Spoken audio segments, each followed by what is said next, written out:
Hello friends, நம்ம இப்போ பார்க்க போகிற ஜாப் என்னென்னா ரயில்வே துறையிலேருந்து வந்திருக்கிற வேலைவாய்ப்பை பற்றி தான் பார்க்க போகிறோம். மொத்த காலி பணியிடங்கள் பார்த்தீங்க அப்படின்னா 3058 வேகன்சி கொடுத்துருக்குறாங்க. இந்த ஜாப் அப்ளை பண்ணுறதுக்கு குறைந்தபட்சம் 12ஆம் வகுப்பு பாஸ் பண்ணியிருந்தாலே போதும். இந்த ஜாப் அப்ளை பண்ணுறதுக்கு என்னென்ன குவாலிஃபிகேஷன் வேணுங்கிறத டீட்டெயிலாக வீடியோவில் ஃபுல்லாக பார்க்கலாம். வீடியோக்குள்ளே போகிறதுக்கு முன்னாடி நம்ம சேனலுக்கு சப்ஸ்கிரைப் பண்ணாதவங்க சப்ஸ்கிரைப் பண்ணுங்கள். அப்படியே பக்கத்தில் உள்ள பெல் ஐக்கனையும் கிளிக் பண்ணுங்கள். அப்போ தான் நாங்கள் போடுற வீடியோ உங்களை வந்து சேரும். இப்போ என்னென்ன போஸ்ட் கொடுத்துருக்காங்கன்னு பார்க்கலாம்.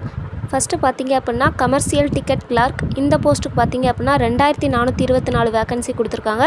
ரெண்டாவது பார்த்தீங்க அப்படின்னா அக்கௌண்ட்ஸ் கிளார்க். இந்த போஸ்ட்டுக்கு பார்த்தீங்க அப்படின்னா 364 வேகன்சி கொடுத்துருக்காங்க.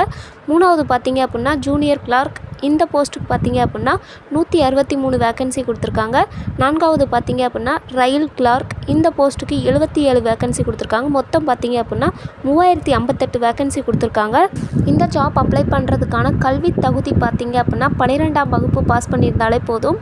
அடுத்ததாக அக்கௌண்ட்ஸ் கிளார்க் மற்றும் ஜூனியர் கிளார்க் இந்த 2 போஸ்ட்டுக்குமே வந்து டைப்பிங் தெரிஞ்சிருக்கணும்னு சொல்லியிருக்காங்க. இதுக்கான வயது வரம்பு பார்த்தீங்க அப்படின்னா குறைந்தபட்சம் 18 வயது கம்ப்ளீட் ஆகிருக்கணும். 18லேருந்து 30 வயது வரைக்கும் உள்ளவங்க அப்ளை பண்ணிக்கலாம். வயது தளர்வுகளும் கொடுத்துருக்குறாங்க. SC/ST கேண்டிடேட்க்கு வந்து 35 வயது வரைக்கும் உள்ளவங்க அப்ளை பண்ணிக்கலாம். OC கேண்டிடேட்க்கு வந்து 33 வயது வரைக்கும் உள்ளவங்க அப்ளை பண்ணிக்கலாம். அப்புறம் மாற்றுத்திறனாளிகளுக்கு பார்த்தீங்க அப்படின்னா 40 வயது வரைக்கும் உள்ளவங்க அப்ளை பண்ணிக்கலாம். OPC மாற்றுத்திறனாளிகளுக்கு வந்து 43 வயது வரைக்கும் உள்ளவங்க அப்ளை பண்ணிக்கலாம். அப்புறம் முன்னாள் இராணுவத்தினருக்கும் வயது வரம்பில் சலுகை கொடுத்துருக்காங்க.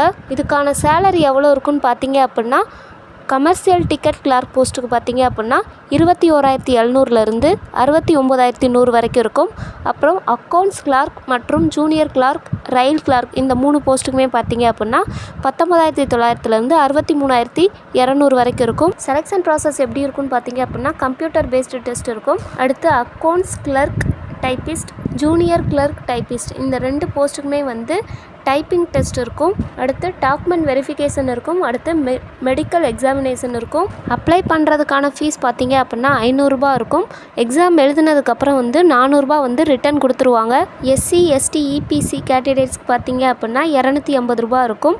எக்ஸாம் எழுதி முடித்ததும் ஃபுல் ஃபீஸே வந்து ரிட்டன் பண்ணிடுவாங்க. அப்ளை பண்ணுறதுக்கான லாஸ்ட் டேட் பார்த்தீங்க அப்படின்னா நவம்பர் 27ஆம் தேதி வரைக்கும் கொடுத்துருக்காங்க. உங்களுக்கான சிலபஸ் பார்த்தீங்க அப்படின்னா ஜென்ரல் அவேர்னஸ் 40 கொஸ்டினும், மேத்தமெட்டிக்ஸ் 30 கொஸ்டின், அப்புறம் general intelligence and reasoning 30 question, மொத்தம் வந்து 100 மார்க்குக்கு இருக்கும். 1 hour 30 minutes வந்து எக்ஸாம் இருக்கும். ஒவ்வொரு கரெக்ட் ஆன்சருக்கும் வந்து 1 மார்க் இருக்கும். ராங் ஆன்சர் பார்த்தீங்க அப்படின்னா 3 ராங் ஆன்சருக்கு வந்து 1 மார்க் வந்து ரெடியூஸ் பண்ணுவாங்க. அப்ளை பண்ணுறதுக்கான லிங்க் அண்ட் நோட்டிஃபிகேஷன் லிங்க் ரெண்டுமே டிஸ்கிரிப்ஷன் பாக்ஸில் கொடுத்துருக்கேன், செக் பண்ணிக்கோங்க. தேங்க்யூ.